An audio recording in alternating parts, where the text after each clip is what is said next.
घरों से आसान है किसी भी ऐसी चीज को खत्म करना, लेकिन जब तक आप लोग मानसिक रूप से इस चीज को नहीं खत्म करेंगे तब तक आपके घर में दोबारा मूर्ति स्थापित होती रहेगी।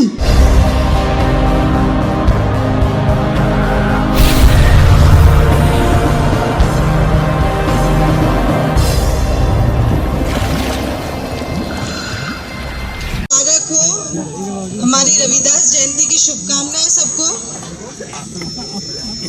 It's a feel good movement. Actually यहाँ पे जो मैं परसेंटेज देख रही हूँ वहाँ पर लगता है महिलाएं ज्यादा जागरूक हैं और हमारे पुरुष कम जागरूक हैं, क्योंकि पुरुषों की संख्या कम है और महिलाओं की संख्या से पूरा का पूरा पंडाल भरा पड़ा है।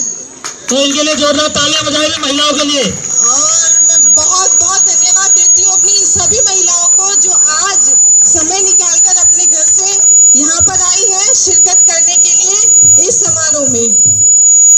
हम सभी जानते हैं कि आज हमारी रविदास जयंती है और रविदास जी को किसी भी परिचय का मोहताज तो नहीं होना चाहिए, लेकिन फिर भी मैं थोड़ा सा बता देती हूँ।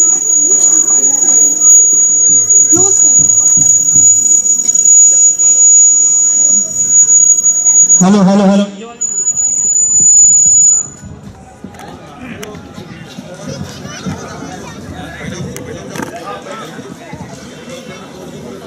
आज मैं सब लोगों को मैं वही आप लोगों से कह रही हूँ कि रविदास जी हमारे बीच में क्या है इसकी मुझे बताने की आप लोगों को कोई जरूरत तो है नहीं, लेकिन आज मुझे सबसे ज्यादा खुशी इस बात की हो रही है कि जो मेरी महिलाएं हैं ना जो बैठी हैं यहाँ पर, वो आज एक प्रथा छोड़ के शायद दूसरी प्रथा में प्रवेश करने वाली है। और वो प्रथा है हमारी रविदास जी को सब लोग जानती है, महिलाएं हाँ या ना, सब जानती हैं। अभी हमारे एक वरिष्ठ सदस्य थे, उन्होंने बताया कि जो रविदास जी हैं वो एक ज्ञान मार्ग की शाखा के गुरु हैं, हमारे संत हैं। आप लोग को मालूम है ज्ञान मार्ग की शाखा क्या होती है? बताइए क्या होती है? ज्ञान मार्ग की शाखा वो होती है जहाँ पे हमें अपने ज्ञान का इस्तेमाल करना होता है। और आप सब लोग जितनी महिलाएं हैं सबके घरों में आप लोग एक आस्था को फॉलो करते हैं। उस आस्था में मुझे किसी से कोई गुरेज नहीं है। आप दिया जलाते हैं, आप अगरबत्ती जलाते हैं, आप पूजा पाठ करते हैं, लेकिन आप लोगों की सबसे बड़ी कमी जो ये है कि आप अंधविश्वास करते हैं। आप अंधविश्वास पे विश्वास करते हैं ना सबसे ज्यादा? हाँ बोल दीजिए, मुझे मालूम है झूठ बोलेंगे ना बोलेंगे तो आप लोग करते हैं ना अंधविश्वास पे विश्वास। क्यों करते हो अंधविश्वासों पे विश्वास, ये बताओ। आप लोग के पास दो हाथ नहीं है काम करने के लिए, है या नहीं? ये दिमाग है इस्तेमाल करने के लिए नहीं है। तो किसी और के कहने पे किसी की भी पूजा आंख बंद करके क्यों करते हो आप लोग? क्यों नहीं उस चीज के बारे में सोचते कि जिससे आप लोग का भला हुआ है, हमें उसके बारे में सोच रहे हैं, उसकी पूजा करनी है। आप सब लोग को मालूम है घर से निकल के जो आप यहाँ पर आके बैठे, ये अधिकार किसने दिया आप लोग को? हाँ बता, एक बार जोरदार आवाज के साथ बता दीजिए। बाबा साहब ने। अब आप जितनी महिलाएं हैं अगर यही बातें अपनी जैसी 4 महिलाओं को बताएंगी तो 4 गुना हो जाएंगी ना। तो सोचिए कि हमारे पास जो शक्ति है, जो ये हमारी पूंजी है, ये घरों में तो छुपी हुई है ना, इसको जागृत करने का काम आप लोग का है। किसकी है ये जिम्मेदारी? आप लोग की है या अकेली मेरी है? सब लोग हाथ उठाइए वे। सबकी जिम्मेदारी है ये। आज से आप लोग ये जिम्मेदारी निभाएंगे। अब देखिए हमारे जो रविदास जी थे वो हम उन्हें कहते हैं संत शिरोमणि। शिरोमणि का मतलब वो होता है जिसको हम सिर के ऊपर लगाते हैं। ये जो है हमारी जो आज की परंपरा है जिसे हम निभाते चले आ रहे हैं संत रविदास जी की, ये आध्यात्मिक गुरु है हमारे। आध्यात्मिक गुरु तो सब लोग जानते होंगे आप लोग। ये पूजा पाठ से बिल्कुल हट के चीज है।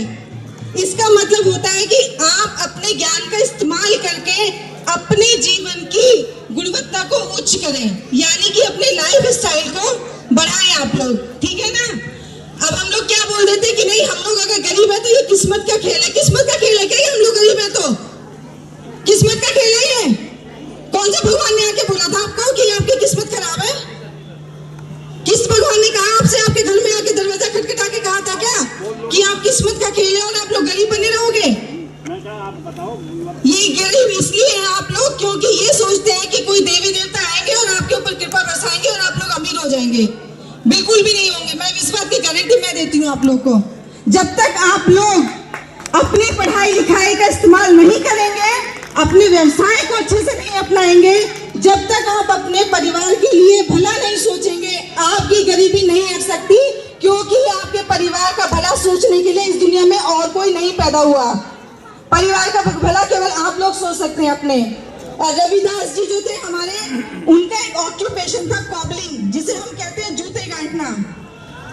वो जूते गांठते हुए भी उन्होंने कभी भी किसी मंदिर में जाके धूनी नहीं रमाई।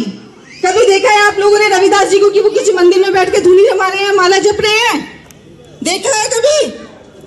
जब वो आध्यात्मिक गुरु हमारे, उन्होंने किसी ऐसी परंपरा को नहीं अपनाया जो कि ढोंगी हो, आडंबर हो, तो आप लोग जब इनको फॉलो करते हैं तो आप क्यों अपनाते हैं इन आडंबरों को, इन पाखंडों को? सबसे ज्यादा हमारी महिलाएं अपनाती हैं इस चीज को। और वो महिला जो घर में रहती है, बच्चों की परवरिश करती है, उसी को देखकर बच्चे भी सीखते हैं कि हमें कौन सा आडंबर, कौन सा पाखंड अपनाना है। अगर पाखंडवाद को दूर करना है, आडंबर को दूर करना है, तो सबसे पहले हमारी महिलाओं को ये नोटिस करना होगा कि हम लोग अपने घर में इन चीजों को तोड़ें, इन रूढ़ियों को तोड़ें। मैं आप लोगों से दोबारा कहती हूँ कि मैं किसी की आस्था पर यहाँ प्रहार नहीं कर रही हूँ। आपको जिसको मानना है पूरी श्रद्धा से मानिए, जिसकी पूजा करनी है उसकी पूजा भी कीजिए, लेकिन आडंबर रहित होकर, पाखंड रहित होकर। जहाँ आपने पाखंड का साथ लिया, समझ लीजिए आपने नरक के दरवाजे खटखटा दिए। जिस दिन आप लोगों ने पाखंडता की बेड़ी तोड़ दी, समझ लीजिए स्वर्ग के दरवाजे आपके लिए खुल गए, क्योंकि स्वर्ग और नरक सब यही है आपके पास। कोई मरने के बाद आपको स्वर्ग और नरक नहीं मिलेगा, सब कुछ यहीं पर जीते जी आपको मिलेगा। अगर आप मेहनत करते हैं, एक अच्छी फाइनेंशियल लाइफ जीते हैं आप, तो वही आपका स्वर्ग है। और घरों से नहीं, घरों से आसान है मूर्ति को उठा के फेंकना, घरों से आसान है किसी भी ऐसी चीज को खत्म करना, लेकिन जब तक आप लोग मानसिक रूप से इस चीज को नहीं खत्म करेंगे, तब तक आपके घर में दोबारा मूर्ति स्थापित होती रहेगी, दोबारा आपके घर में आडंबर और पाखंडवाद आता रहेगा। अपनी मानसिकता को मजबूत कीजिए, मानसिक रूप से बिल्कुल खुले विचारों को अपनाइए। आपके पास इतने अच्छे अच्छे महापुरुष हैं। बाबा साहब अम्बेडकर जो है हमारे सबसे बड़े उदाहरण है इस चीज के। उन्होंने कभी भी इस बात के लिए नहीं कहा कि आप किसी मंदिर में जाके घंटा बजाओ। कहा है कभी बाबा साहब ने? पहले तो बच्चे शोर मचाना बंद करें, जो बच्चे शोर मचा रहे हैं।